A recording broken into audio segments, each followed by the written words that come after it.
सबको खाना खिलाकर किचन समेट रही थी मैं। बच्चों का स्कूल सुबह सुबह होता है। किचन साफ रहने से उठते ही खाना बनाना आसान हो जाता है।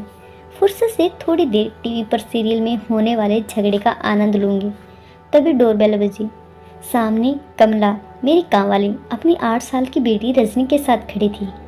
इतनी रात में? अरे ये खून क्यों निकल रहा है? फूटे होंठ, माथे पर बड़ा सा गोला, हाथ पर चोट के निशान। पूरी अस्त व्यस्त हालत में कमला मेरे सामने थी। रजनी लगातार रोई जा रही थी। अंदर लाकर बिठाया। किराए पर रहने वाले लड़के को, जो किसी डॉक्टर का कंपाउंडर था, उसे फ़ोन करके बुलाया। उसने बीटाडीन कॉटन में लगाकर चोट से निकले खून को साफ किया, एक इंजेक्शन दिया और कुछ दर्दनाशक गोली दी। जाते जाते कह गया, दीदी थोड़ा हल्दी दूध गुड़ डालकर दे देना। रजनी को बिस्किट देकर चुप कराया। कमला को हल्दी दूध और ब्रेड जबरदस्ती खिलाया। शाम को काम करके गई है और अभी इस हाल में। कमला का पति दिन भर ठेला चलाता है और शाम को जो पैसे मिलते शराब में खर्च कर देता। इस राज्य में ये निम्न वर्गीय परिवार के लिए आम बात है। कमला जो घर का काम कर कमाती, उसी से उसका घर चल रहा था।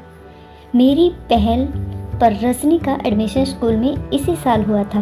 ड्रेस पहनकर जब रजनी स्कूल जाती तो कमला की आंखों में अजीब सी चमक आ जाती। अब रजनी का स्कूल फीस भी हर महीने कमला को देना पड़ता था। कभी कभी कमला का हाथ तंग होता तो मैं रजनी की फीस जमा कर देती, पर अपने बच्चों की जिम्मेदारियां, पढ़ाई के खर्चे काफ़ी थे, इसीलिए हर महीने देना संभव नहीं था। कमला अब अपने पति सुरेश से राशन खरीदने के लिए कुछ रकम मांगने लगी और यहीं से लड़ाई और मारपीट की शुरुआत हो गई। कमला पैसे के लिए किसी की मालिश कर देती, किसी का गेहूं धोकर सुखाकर आटा चक्की में पिसवा देती और भी छुटपुट काम करके अपने रोज़ के काम से समय निकाल कर देती। ये सब करते करते कमला काफ़ी थक जाती। रात में सुरेश शराब पीकर आता तो कमला से ज़बरदस्ती करने की कोशिश करता, पर थकी हारी कमला कभी झिड़क देती, कभी मन मारकर मनमानी करने देती। जिस दिन सुरेश के मन के उल्टा होता, उसी दिन कमला को गाली और मार दोनों मिलता। आज भी कुछ ऐसा ही हुआ। कमला सुरेश को खाना खिलाकर थाली उठाते उठाते कुछ पैसे मांगे।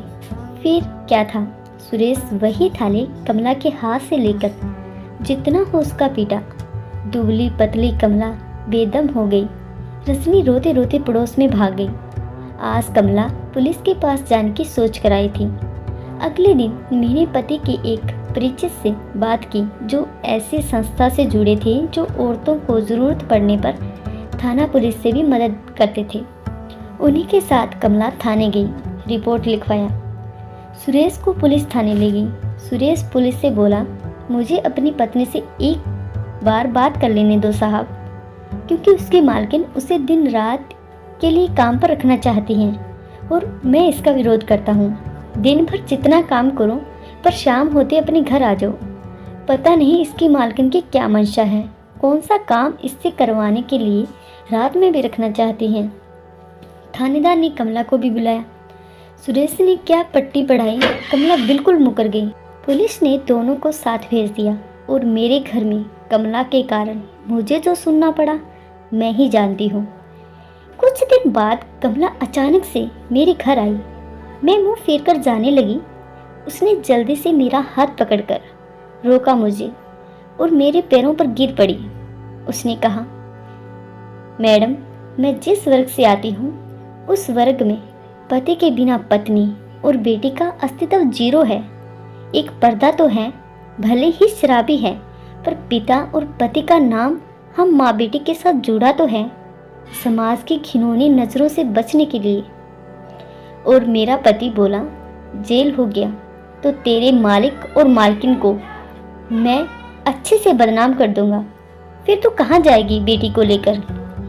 सोच ले कमला, मालकिन पूरी ज़िंदगी का ठेका लेगी माँ बेटी का? हमारी जैसी औरतों की ज़िंदगी ऐसी ही होती है। मुझे माफ़ कर दीजिए, मैं निशब्द थी। थके कदमों से कमला रजनी का हाथ पकड़े जा रही थी। आशा करती हूँ आपको ये कहानी ज़रूर अच्छी लगी हो। ऐसी ही तरह कहानियाँ रोज़ सुनने के लिए प्लीज़ इस चैनल को सब्सक्राइब जरूर कीजिएगा। कहानी अच्छी लगी तो लाइक करें, कमेंट करें। धन्यवाद।